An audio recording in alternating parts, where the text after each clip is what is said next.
Hi, it's Lorraine again. It's been some time since I've done a video because I'm basically not buying chairs. But I've come to visit my mum and she has quite a lot of restrictions in her home. So while I'm here, I've bought the IGO Crest CSS.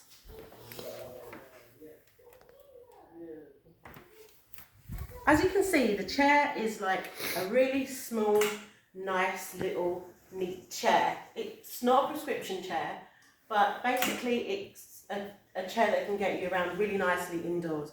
You can also use it outdoors, and it does have a little bit of a lift on, I did use it on briefly, and you can see it has quite good tyres, puncture-proof tyres, and the back tyre is fairly thick.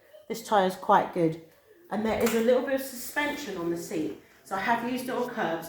A small curb, it will go up about 2.5 inches, and it feels quite comfortable because it has suspension on the seat, which is one of the main features of the IGO Crest in comparison to other similar chairs. This chair is completely transportable, so it can be pulled apart into 4 different sections. The seat comes off, the battery comes off, and then the front and the back pull apart very, very easily.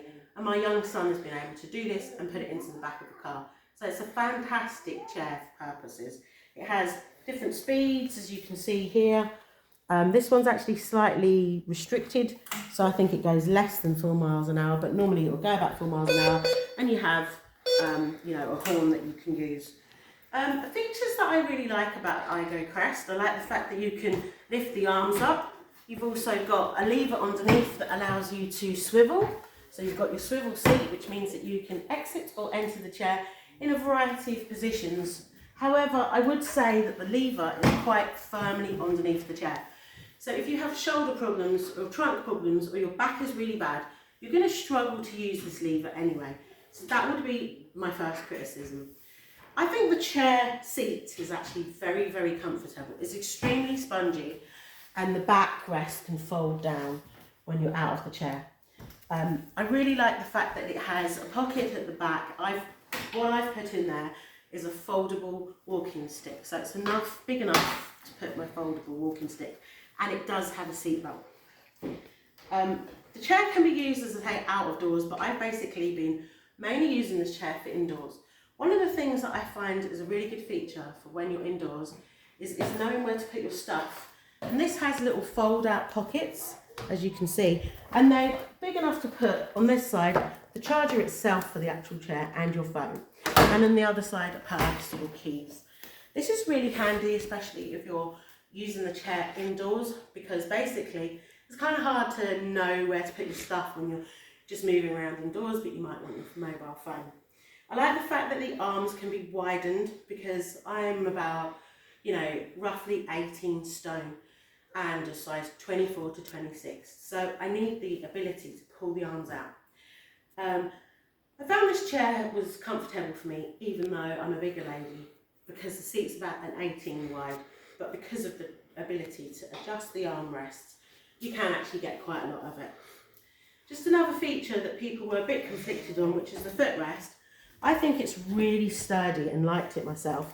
It also can be used as a handle when you're actually transporting the chair. Now, some people have complained that the footrest isn't really long enough for people with longer feet.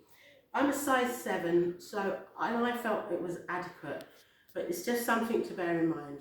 I think the biggest feature about this chair that people like is that it can take up to a 21 stone person, despite being quite a compact chair. Now I'm going to give you a demonstration of how the chair moves around a small space.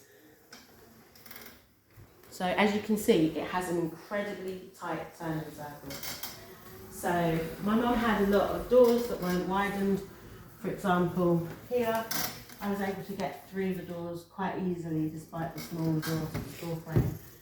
And to give you an example of how it goes down the passageway, there was a smaller passageway, and I was able to come down the passageway really easily.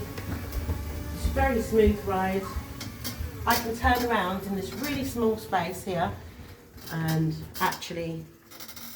it's all equally as good on carpet, as you can see in this room, as it is on a hard floor, and there's even a little lip there, and you see it came over really nicely. So I'll just take it back down the passageway again. Sorry about the dark. And I'll just do that turning circle again.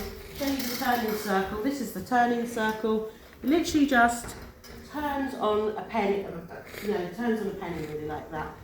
But it's not as tight a turning circle as a mid-wheel drive, but it's a pretty tight turning circle.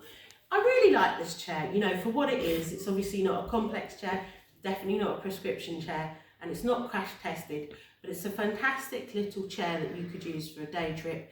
And if you're a heavier person like me, and you just want something that you can pop into the car, I think you'll find that the IGO Crest CSS is a fairly decent chair to use. I felt quite impressed. So that is my review of the IGO Crest CSS. If you have any questions, please just leave your questions in the comments below, and I'll try to get back to you as soon as possible. Thank you for watching, and goodbye.